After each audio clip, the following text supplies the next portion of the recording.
Então, meu povo, olha, eu já comecei errado. Hoje a gente vai falar sobre neoclássico. Antes a gente falou sobre barroco e rococó. Após o barroco e rococó, a gente vem com o neoclássico. No barroco e rococó, já houve uma modificação do barroco. Lembra que o barroco defendia os interesses da Igreja Católica, então a arte era baseada nisso. Aí a gente muda para o rococó, que sai da Itália, onde tinha a atenção religiosa muito maior, e vai para a França. Na França, existiam os aristocratas, que eram pessoas que já tinham sido pobres e viraram ricas, né? Que é o famoso emergente que a gente chama aqui. E os artistas passaram a ser protegidos por essa galera rica. Porque proteger artista e financiar artista era um sinal de riqueza e de. Esqueci a palavra agora, mas como se fosse. É muito fino e muito rico você fazer esse tipo de coisa. Então, ele agora vai agradar os interesses dos aristocratas, né? E aqui no neoclássico agrada os interesses da burguesia. O neoclássico acontece logo após a Revolução Francesa, que aí eu deixo para o meu amigo Vinícius falar para vocês. Acredito que ele deve falar um pouco mais à frente, ou já deve ter dito. E aí, após a Revolução Francesa, vem o neoclássico. O que significa neoclássico? Neo é novo e clássico é clássico. E durante a história da arte, existiram momentos clássicos que foram lá atrás, no Império Greco-Romano, lá o tipo de arte era clássico, que é a arte que obedece às regras da natureza. Você tem que imitar a natureza, né? E no Renascimento também é clássico, porque o Renascimento é a volta das definições greco-romanas na arte.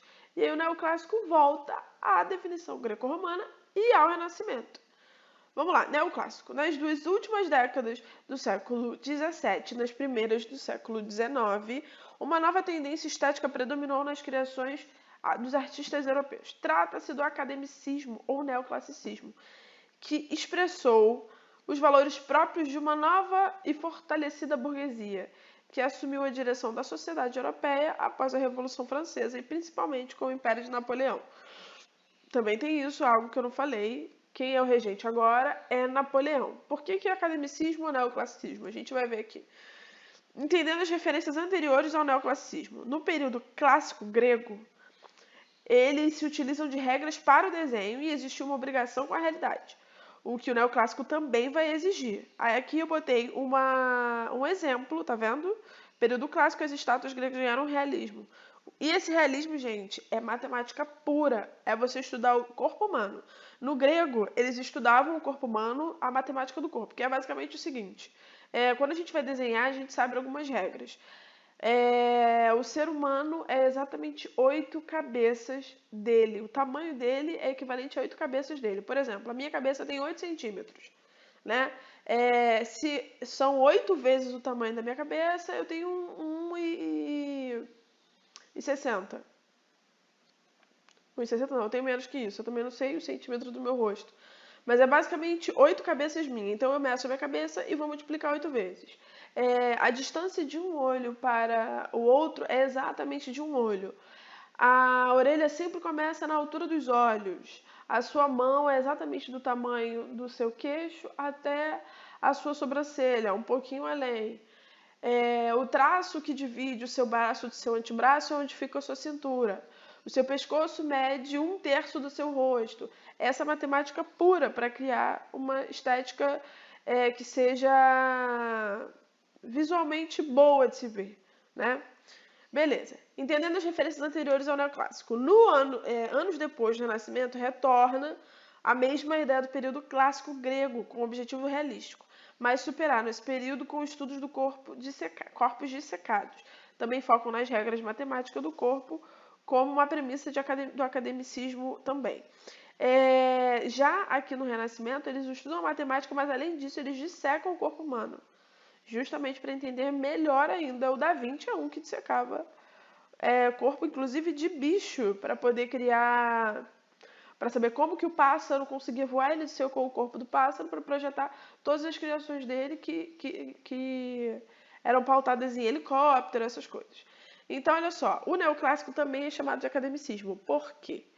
Porque constitui-se em regras da academia. Onde está a academia? É a escola de belas artes. É onde se aprende arte, onde se aprende a pintar e desenhar. Entendeu? Então, as regras da academia que pautavam o grego, era o que pautava o Renascimento, e agora o neoclássico. Por isso que é chamado de neoclássico, é um novo clássico.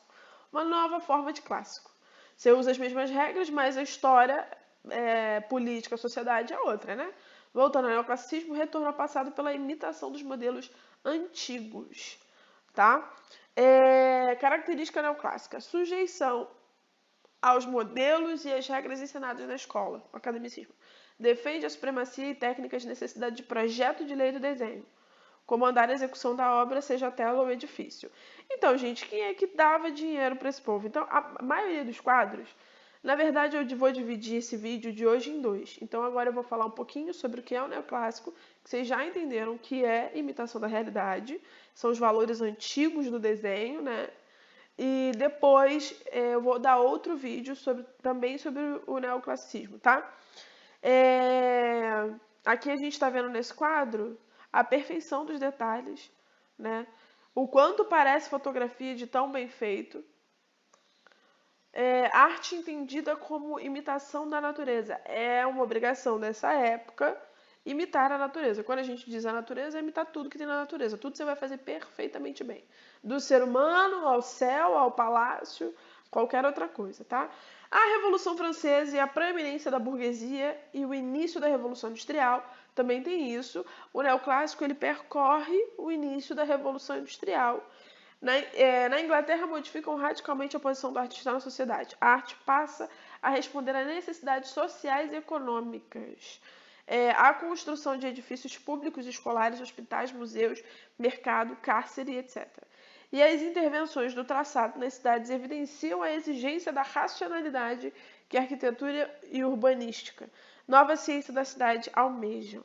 A defesa da racionalização dos espaços é anunciada por arquitetos que traduzem os anseios napoleônicos de transformar arquiteturas em estruturas sociais, com ênfase na função das edificações. Tal ideário origina paradoxalmente projetos e construções visionárias, como edifícios em formas de esfera, que eu vou mostrar depois. Após a Revolução, a arquitetura neoclássica teve papel destacado na formação de estilo burguês imperial, presente entre outros. Então, como existia uma evolução muito grande da Revolução Industrial, o Napoleão tinha formas visionárias de pensar em arquitetura, e esse é aquele projeto que estava escrito anteriormente, que ele tinha em mente. A arquitetura, ela também junta um pouquinho do grego. Tá vendo isso aqui na frente? Essa estrutura que tem exatamente são colunas, né?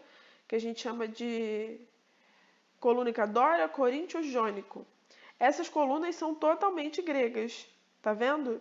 Mas aqui atrás é uma cúpula que a gente remete a igrejas góticas de um outro momento da história. E quase todas as construções eram forma de cruz.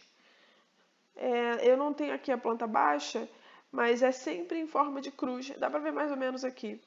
Então, gente, o vídeo vai acabar por aqui, porque eu quero dar outro vídeo falando um pouquinho mais sobre o neoclássico. Qualquer dúvida me chamem e até semana que vem. Beijo!